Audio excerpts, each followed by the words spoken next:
Well, welcome back. President Trump is speaking out now after two members of the West Virginia National Guard were shot on patrol outside just blocks from the White House. He released a video on social media tonight. Take a look. My great fellow Americans, earlier today on the eve of the Thanksgiving holiday, two members of the National Guard serving in Washington, D.C. were shot at point-blank range in a monstrous ambush-style attack just steps away from the White House. They had been deputized as part of the most successful public safety and national security mission in the history of our nation's capital, the D.C. Safe and Beautiful Task Force, which has achieved an unprecedented reduction in violent crime and crimes of all type. This heinous assault was an act of evil, an act of hatred, and an act of terror. It was a crime against our entire nation. It was a crime against humanity. The hearts of all Americans tonight are with those two members of the West Virginia National Guard and their families. The love of our entire country is pouring out for them, and we are lifting them up in our prayers. As we are filled with anguish and grief for those who were shot, we're also filled with righteous anger and ferocious resolve. As President of the United States, I am determined to ensure that the animal who perpetrated this atrocity pays the steepest possible price. I can report tonight that based on the best available information, the Department of Homeland Security is confident that the suspect in custody is a foreigner who entered our country from Afghanistan, a hellhole on earth. He was flown in by the Biden administration in September 2021 on those infamous flights that everybody was talking about.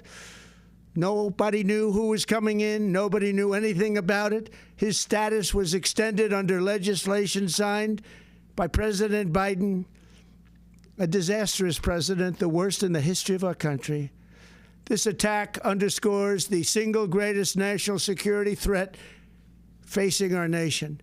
The last administration let in 20 million unknown and unvetted foreigners from all over the world, from places that you don't want to even know about. No country can tolerate such a risk to our very survival. An example is Minnesota, where hundreds of thousands of Somalians are ripping off our country and ripping apart that once great state. Billions of dollars are lost, and gangs of Somalians come from a country that doesn't even have a government, no laws, no water, no military, no nothing. As their representatives in our country preach to us about our Constitution and how our country is no good. We're not going to put up with these kind of assaults on law and order by people who shouldn't even be in our country. We must now re-examine every single alien who has entered our country from Afghanistan under Biden, and we must take all necessary measures to ensure the removal of any alien from any country who does not belong here or add benefit to our country. If they can't love our country, we don't want them. America will never bend and never yield in the face of terror. And at the same time, we will not be deterred from the mission these service members were so nobly fulfilling. That is why tonight I can announce that I have directed the Department of War to mobilize an additional 500 troops to help protect our capital city. We will make America totally safe again, and we will bring the perpetrator of this barbaric attack to swift and certain justice if the bullets going in the opposite direction haven't already done that. During this time of the year, when we gather at home with loved ones, these two patriots were wearing the uniform of our country, patrolling the streets of our capital. They had taken a selfless oath to defend our nation against all enemies, foreign and domestic, and that is exactly what they were doing when they were gunned down in a savage attack. I want to express my extraordinary gratitude to every member of the United States military who is deployed tonight, at home and abroad. I also want to thank the Secret Service and the D.C. Metropolitan Police Department for their work today.